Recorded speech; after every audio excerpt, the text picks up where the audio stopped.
Soldering is one of the most complex techniques I think you'll ever learn, whether you're making jewellery or repairing it, and it is one that can so easily ruin a good job that you may have been taking hours or days to make up and put together. No two soldering jobs are ever going to be the same either, so we are continually being challenged day in, day out. Now, I'll just show you what type of equipment that I use when I come to solder, whether it be silver or gold. And we'll start off with the torches.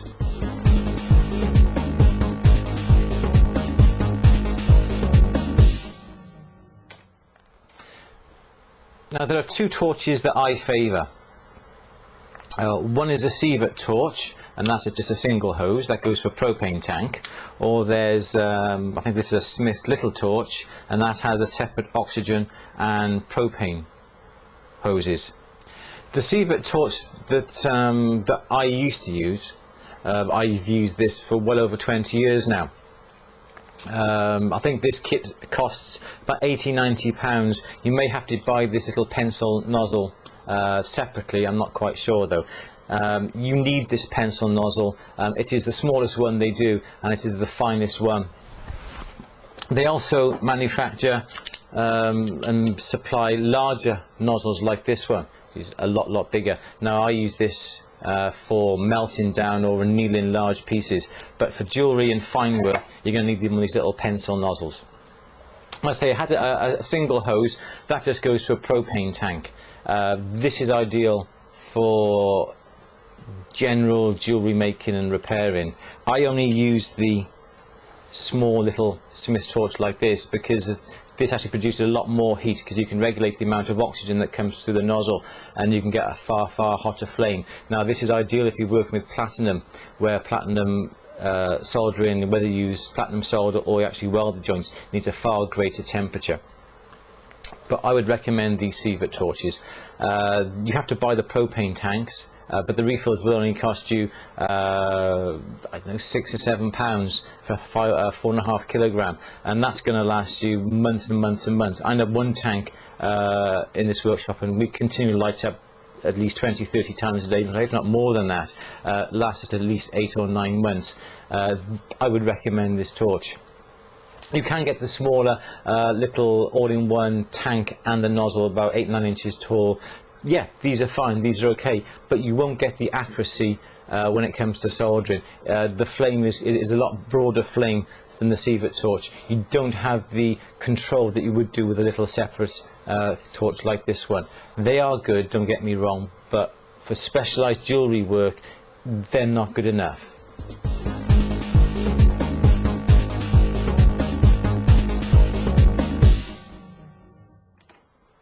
Now when it comes to solder, there are various types of solder that come in different forms. Silver solder often comes in strips that looks a bit like this. Gold will come in panels like this, and you'll also get silver and gold in syringes. This is a silver one and that's the gold one there. So different jobs need different types of solder.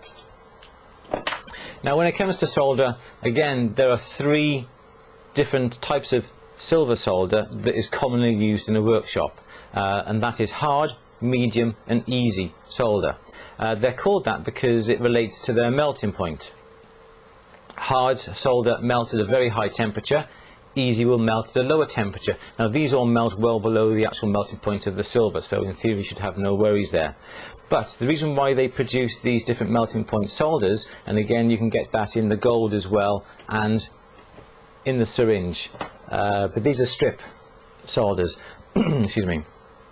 It is because if you're producing a piece with about 4 or 5 different solder joints that are all very close together, and especially on pieces of jewellery the items are small, the first solder joint you would use hard solder. The next solder joint along, if it's very close, you would use a medium solder, and so on down, because when you use the easy solder, perhaps on the last job, whether it be soldering on an earring post, you will not melt the rest of the solder joints, because in theory the heat of the flame will not heat up the solder joints sufficiently to melt them. You'll only heat up and melt the easy solder.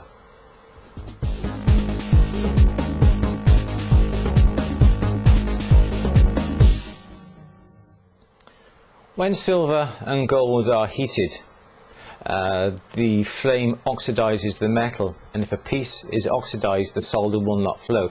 So you have to stop that oxidization. And two forms of flux we use is borax, which looks like this. That's a borax cone, and this is the ceramic dish. Or we would use, I think it's all flux, that looks like a bit like ferroliquid. This is okay. I don't normally use this. I find the borax and the cone and the dish is far better. With that, a little bit of water is put within the dish. The borax cone is then rubbed upon the dish itself to produce a very thin cream. That then is applied to the joint that you're going to be soldering with a fine paintbrush. If you use the all flux, then that's just painted upon the job straight away. There's no need to actually dilute that. Now, this is very, very clean. I've never used this. This is just for demonstration purposes. Here's my dish. It does look a bit dirty, but the inside is nice and clean, and this is the cone that I've got left. And there is some water in this, and you just simply rub that on the dish like that, and then what is in the bottom of the dish then is like a very creamy substance, and that is flux.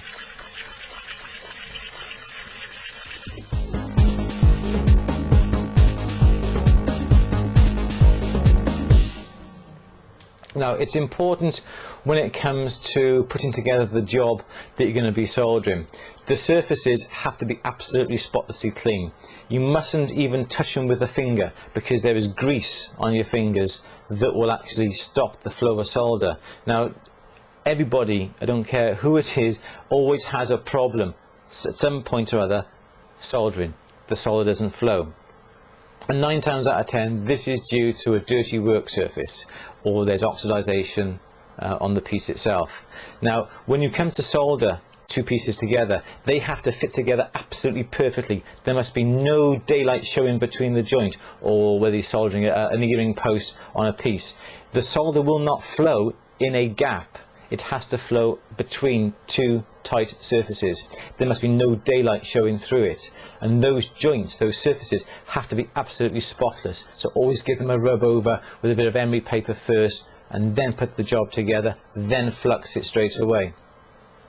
If there's any heat put onto the piece before the flux, there's a chance the piece will oxidize, and that then will stop the flow of solder. If there's dirt, if there's acid on the joint, if there's a fingerprint on the joint, or even if the flux is dirty, the solder will not flow, and there's always a reason why the solder will not flow. If the joint is perfectly smooth, but pay attention, spend 5-10 minutes getting the joint absolutely perfectly smooth and clean, and absolutely dust-free, grease-free. It is so, so important, and I cannot stress that enough.